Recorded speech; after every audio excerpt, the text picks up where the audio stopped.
Welcome to Indie Beacon Radio, where creative souls can find help in marketing their creations. You can send questions for each show on Twitter using the hashtag IndieBeacon. Now sit back and enjoy learning about our guest for this show. Good evening, y'all. This is Shanalee Sharboneau, your radio host this evening for Indie Beacon Radio. Though I am your radio host today, that is not the important thing this evening. The important thing this evening is we are speaking to the very talented author by the name of Linda Hanna Lloyd. How are you doing, Linda? I'm doing wonderful. Thank you for having me. Sure, absolutely. We appreciate you being here, Linda. We know you're on vacation, and that just shows your dedication to being an author and getting out there to the audience. So thank you for doing that. So, sure. So Linda has written the book, The Syrian Peddler.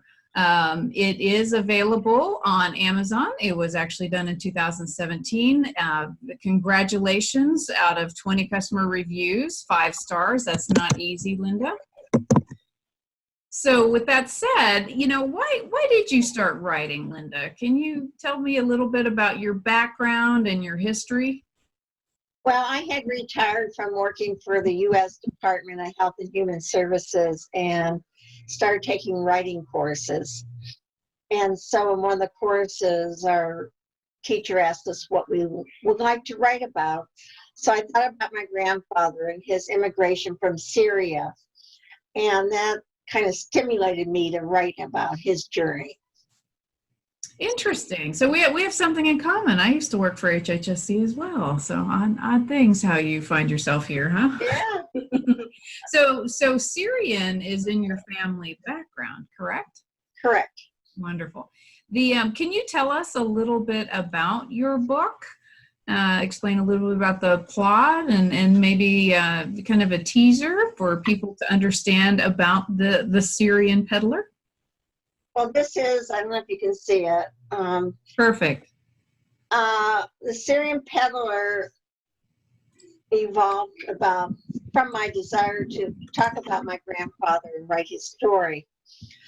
So my husband and I traveled all over Pennsylvania, New York City.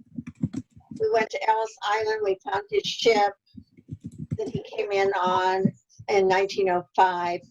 We went to Brownsville, Pennsylvania, where we found the church that he founded a Greek Orthodox church in Brownsville, Pennsylvania. There's a stained glass window in the church named after my grandfather. It says donated by Sam Hanna. Wow. So we did a lot of research, and it just took me 3 years to write the book because in the middle of writing it, we moved from Maryland to Texas. So he came in through Ellis Island, correct? Am I understanding that? Correct. Wonderful. So have you ever been? Yes, we've been to Ellis Island. We went through and found his ship in the ship registry. It was the USS Neustria that he came in on. Wow. Yeah. And was he fleeing anything in particular or just trying to... At that time, he was Christian. He was a Christian. At that time, the Ottoman Empire took over Syria. They were ruled by the Turks, and they were taxing the Christians heavily. So many of the Christians left the country. Wow. Taxing. Yeah. Wow. So was that a story that he handed down, or was that research that you did? How do you, can you? It was research. My grandfather died when I was 16, so it's research that I did over 3 years. Excellent. And part one of my book is historical fiction because I didn't have the facts on what he experienced coming over, but part two is nonfiction. It's from when I knew him growing up. Yeah. So it's in parts. Wow. It's really that, I think that's phenomenal because you're putting this in your book because people forget, how the struggles of getting here in the country, and the sacrifices they made and living in a world where Christianity wasn't accepted. you know, they were fleeing for freedom and coming into this country and respect that. So you've put that, is there, like, if somebody, even though this is about your grandfather, is there a plot you'd like to share about the book, though that part is so interesting in itself? Well, the first part is very interesting because the plot is what I imagined his life would be like on the ship coming over, and eventually falling in love with a woman. The first woman he did marry, but the second woman he did, which was my grandmother. Wow. So the first woman, Emma, is created. She's not a real person. But my grandmother, when he finally got together with my grandmother, that's my grandmother. Oh, that's great. That's great. And is there was he a peddler, or was that part of? He peddled to coal miners. He had, you know, in those days, if you remember, if you look at the history books and you look at New York City, there were many peddlers on the street with carts selling their goods. So my grandfather settled in New Salem, Pennsylvania, which was very near the coal mining, what was coal mining territory. And he lived in a small village not too far from Uniontown, Pennsylvania, which in 1907, 1910 had the highest number of millionaires in the country because of coal mining. So he peddled successfully to the coal miners. And then eventually he opened his own department store. Oh my goodness. What was the name of the department store? Hanna's department store. Wow. I will, my father grew up in that area, and my grandparents did immigrate through Ellis Island, through Ireland, which is due to not being able to practice Christianity and Catholicism. So I totally feel what you've been through. That's why it's so very interesting to hear another story. But I'll have to ask him if he remembers Hannah's. I think that's so exciting. So what a wealth of background and familial history, and thank you for putting it in this book to enjoy. Yeah. So who do you think is your audience? Though I'm one, obviously. Who do you think your audience is for this book? I think people who read historical fiction, and I'm surprised at the number of people who really like historical fiction. I wasn't sure who the audience would be when I wrote it. But aside from my family and friends, I think there's a lot of people who just love reading history and about the early days when people came to our great country. Yeah. Absolutely. Wow. So we understand that what motivated you to write sounds like a little bit like your family, your grandfather, your history. Is there anything else that motivates you to write? I mean, are you thinking about writing something else, or? Well, it's really the creativity part. I just love to sit down and create. So I'm writing a second book about the Syrian Peddler's wife right now, from my grandmother's point of view, what she thought, which wasn't necessarily what he thought when I wrote the first book. That was from Sam's point of view, which was my grandfather's. So she had an entirely different point of view. Not always agreeing with him, but she didn't say it in the first book I wrote. She was kind of the silent partner. You know, go Sam, you can do it, Sam, whatever you want to do, Sam. I don't think that role has changed too much in 2008. Deep down in, I don't think she felt that way. Oh, you know, that's interesting because, you know, my grandmother was the same way. She always felt like women had to say attaboy, even though there was no attaboy there. And I think we've definitely come, even though we're there as wives to say attaboy, at least I think we can speak a little bit more firmer with, but let's think about doing something this way. And so we've come a long way. That's the moral of the story and the good news about being wives. So she had 2 children before she married my grandfather. Wow. and they left the children in Syria with her parents. And she came over and married my grandfather, and they had 7 children of their own. And then they brought her children over from her previous marriage, who that husband died in the Ottoman Empire overthrow. And so they didn't bring Martha and Mitledge over till they were like 16 and 14. Wow. When she left him behind? Yeah. Wow. He left them behind as babies. Oh my goodness. Very interesting. So the characters in your book, obviously they are your grandfather, your grandmother. Emma is fictional, which makes her very mysterious and interesting. Are there any other characters in the book? No, I have Sam's sister, my grandmother's sister, and her husband, but they're fictional. Amina and Zach are fictional characters. And everybody else in the book, well, there is one character, Mrs. Benko, Benko, and she is based on a woman who bought dry goods from my grandfather at his store. And did you say she was fictional or non-fictional? No, she's the true character, Mrs. Benko. She bought goods from my grandfather in his store, and I talked to her daughter before I wrote the book and learned that her mother still had a coat that she bought from my grandfather's store. Wow. How'd she feel about placing was it her grandmother in the book? It was her daughter, yeah. It was her daughter. So I don't think Mary Benko could talk. I mean, I think she was elderly, and so I just talked to her daughter.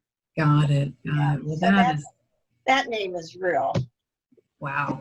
Well, that's really interesting. We are talking to the very talented author, Linda Hanna Lloyd, who wrote The Syrian Peddler, and we will be back after this. What started as a love letter to her son has become an international love letter for all parents to their children. Now you can read acclaimed author Shanalee Sharboneau's story to your children. When her son was very sick, she calmed him by singing her own song to him. She turned that song into the book, My Mama Loves Me, I'm Her Little Boy. She wrote 3 more magical books for all parents and kids 6 and under. Available at Indie Lecter, Amazon, and all local and national outlets.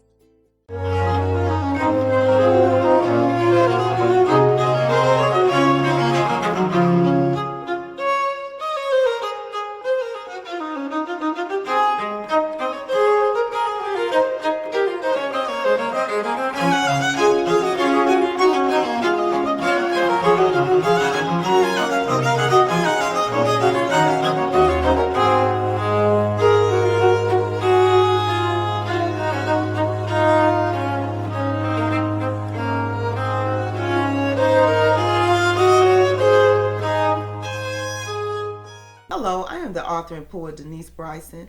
I am the author of The Things That Cross My Mind, Love's Reality, both in book and audio form. I am also noted as one of the best poets of 2011.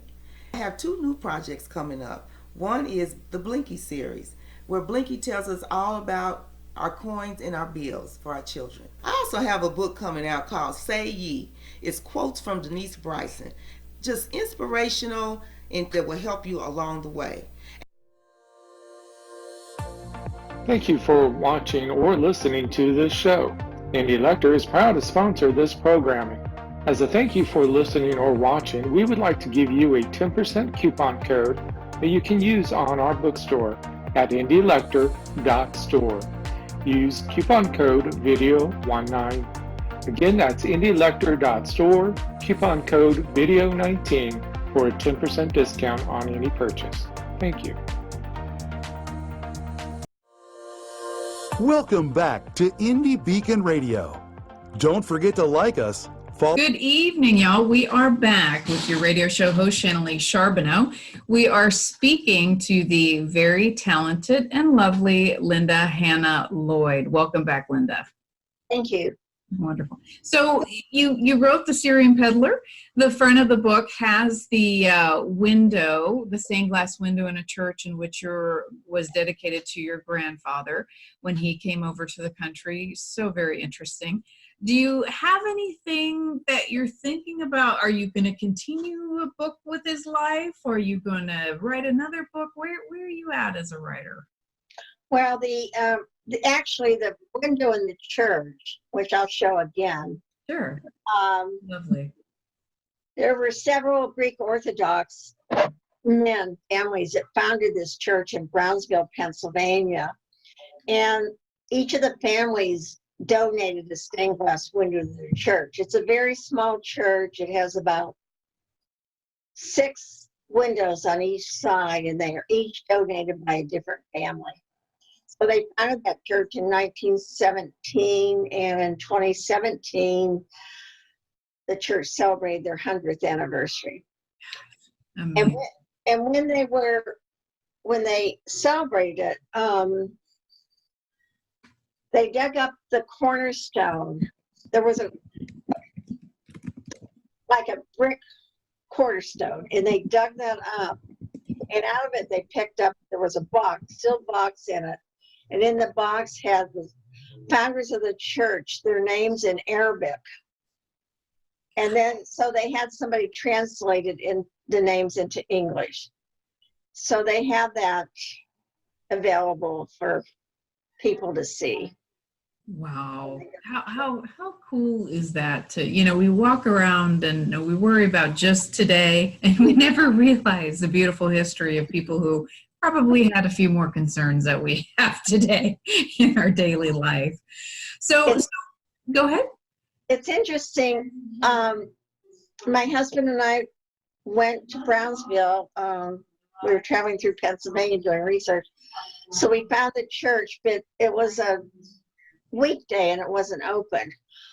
So I got home and I called the mayor. I didn't know if it was still fun to open, really, if the church was still a church. It might have just been left there, they didn't have services anymore.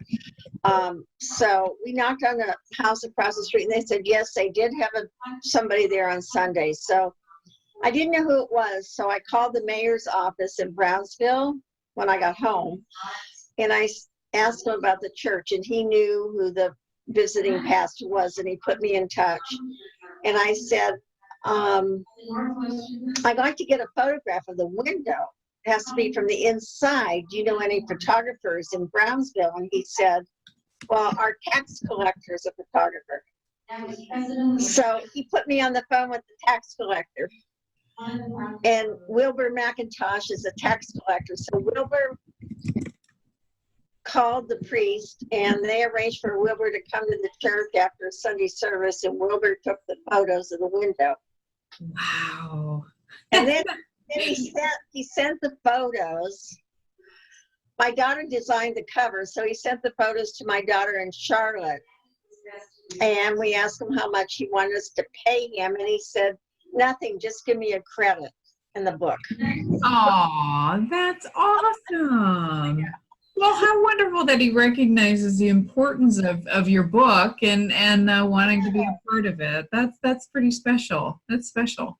So just kind of asking the question again, are you thinking about continuing this story? I mean, it's really exciting to me. Yeah, I'm working on my second book. Is that what you asked? Yes. Yeah. I'm working on my second book. I hope to finish it by the end of the year. Yeah. Excellent. Can you give us any teasers on that one? Is it a continuation? It kind of starts when I'm in kindergarten. And my grandmother, I asked my grandmother to tell me what she did when she was my age in Syria. So she starts to tell me about Syria and the majestic churches and the buildings. And I'm only 5, but I ask her a few questions, and then she talks. So that kind of gets her thinking back. So then we go to where she goes upstairs and she finds a journal she kept in the letters that Sam sent her before they got married, because they were writing back and forth to Syria, back and forth. He was in America. He would write her letters. She would write back. Wow. So let me go ahead. So she kept his letters and she kept a journal at the time. So now she's recalling all this. So Syria is kind of a hot place that we talk about. I mean, you know, I can tell you today. I don't think, I mean, it has to be in the last probably 10 years has come into the conscience of the American people. Can you, you know, for somebody who, such as myself, who really enjoys other cultures, you know, I think that was a positive, being raised in a very strong Irish household that didn't break those cultures off. It just made me more curious about how other parts of the world worked and how they celebrated and how they operated. You know, how would you explain Syria? Do you have family there? You know, No, not anymore. I have a distant cousin in Lebanon, but we have no family in Syria anymore. So could you explain how Syria is to maybe an American who just obviously sees it on the news and well, it's, I mean, in the days when my grandfather came over in 1905, it wasn't quite as dangerous as it is now. There wasn't so much of the grief going on, what they're going through, but when the Ottomans took over, it was hard for the Christians, you know, so they had to leave. They left. And I think it was an easier time to leave. They could come to our country. They would go to Beirut, catch up ship, go down to Marseille in France, and then they would come over to the United States. Yeah. So go ahead. I mean, it took, you could be on a ship as a first class passenger or as a, I can't think of what they called it now, not a stowaway, but they would be down below. Yeah. And there would be lots of them crowded in, and the conditions were really bad, if you look at some of the early photos. So, but I created Sam that he had a first class ticket. Oh, which we know wasn't his father wanted him to go because it was so hard for the family, and he had there was a young couple, Anthony was in America. Anthony used to apprentice for my grandfather's father. So Sam came over and he was going to stay with Anthony and his wife and work with them. So they had a connection there. Wow. That was a fictional connection. That was my creative side. So Sam had it pretty easy, I think. I could have made it tougher for him, but anyway, I didn't. But he was. He also had very dark skin. A lot of the Syrian men have dark skin. My father being one. So my grandfather had dark skin.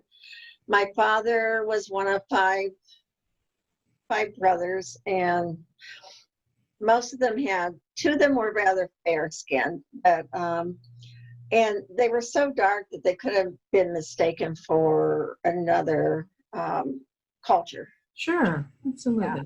Well, let's do this, Linda. I still want to talk about this, but let's take a break. We are talking to very interesting author, Linda Hanna Lloyd, writer of The Syrian Peddler, and we will be back. What would you do if you had to put your life on hold to care for a loved one?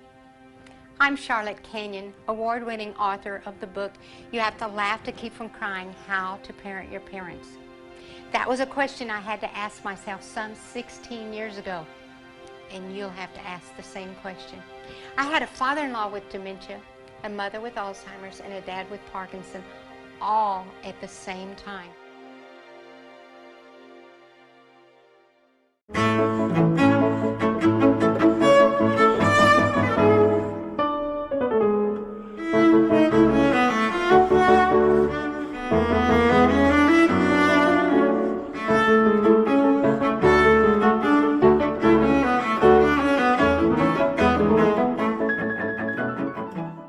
What would you do if you found out everyone on the town council were thieves and murderers?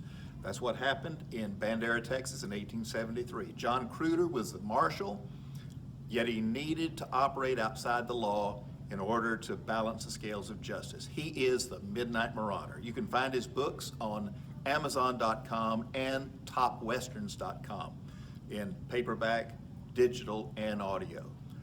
I'm Roy Clinton, and I hope you'll read The Midnight Marauder.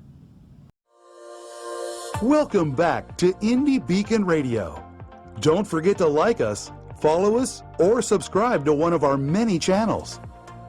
Now, here is your host for today's show.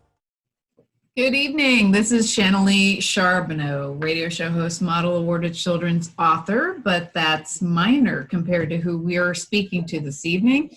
We are speaking to the talented author by the name of Linda Hanna Lloyd in her book, The Syrian Peddler. Welcome back, Linda. Thank you. Sure. So, you were talking about the passage from other country, from Syria, and how those people had a lower class ticket. And I'm with you. I'm trying to remember, because my grandparents had the same ticket where it was very harsh conditions. And I think, go ahead. I just remember, it's steerage. Carriage. Steerage. Steerage, okay. Steerage Yeah. was the class, yeah. Interesting. And I thought probably in the when I finally got to visit Ellis Island, I want to say about a year and a half ago, and what was the most interesting thing, just to kind of give an understanding, is they had a chart, and people would stand behind the passenger, especially in that class, and if they showed any signs of pregnancy, schizophrenia, sickness, whatever, and they had about 14 codes in which they would write chalk on the back of their jackets so they can be identified and quarantined or treated appropriately. And of course, a lot of that was disease was going on, but how frightening. And they told stories about people really, trying to keep everything private, so they weren't even judged harshly. So, that's so interesting with your family coming So over. when my grandparents finally sent for her two children, Martha and Mitledge, they came over, and Mitledge had trachoma, an eye infection, so they wouldn't let him into the country. Wow. So he went on to Brazil to stay with relatives in Brazil. And how old was he when this happened? 14. I could, my son's 9. It almost makes me tear up just even thinking only in 5 years he'd be by themselves. And wow. So are you going anywhere? Are you going to be seen anywhere? Are you when doing any book signing? Why don't you talk about where the book is sold, your website if you have one, etc. The book is sold in Austin. At Bookwoman Books. Seems like there's a. I'll think of it. And then of course it's online at Amazon, and I can't think of the fourth bookstore. I have been away from Austin since May. So anyway, but I also have two books in the Austin Library. I have books here in Connecticut in the Avon, Connecticut Library, and in the Farmington, Connecticut Library. And I participate in a book signing at the Avon Public Library here in Connecticut in June. Gosh, that's awesome. Yeah, and I have been promoting my book up here. I also have it available as an audiobook. That's excellent. Through Audible, correct? Yeah, on Audible. Wonderful. Yeah, we really enjoyed that. So did you list your website? You kind of went out there for a second. Did you? The website is www.amazon.com/author/Linda Hanna Lloyd. So it's through the Amazon author pages. So wonderful. And then, I do have a www.supportindieauthors.org, Linda Hanna Lloyd. Wonderful. So through the indie author page. So definitely look up indie authors and you can find Linda. I also have my own website on WordPress, which is https://SyrianPeddler.wordpress.com. Wow. Well, yeah. I want to thank you, Linda, for sharing your story. These stories are timeless. And for you to take that time and write it is so very important. Even though it wasn't my family, it felt like I felt the pain and the stories, and for somebody just to understand what it's like to come from that, how powerful. So thank you again for sharing your lovely story about your family's travels from Syria to here and the reason behind it. Again, we are speaking to Linda Hanna Lloyd, the author of a very highly reviewed book on Amazon called The Syrian Peddler. Thank you, and enjoyed speaking with you, Linda. Thank you so much, Shanalee. Good night, love. Wonderful. Bye-bye. Thank you for listening to Indie Beacon Radio, where creative souls can find help in marketing their creations. To learn more about Indie Beacon services, to be a guest on the show, or to advertise on our show, please visit our website at indiebeacon.com.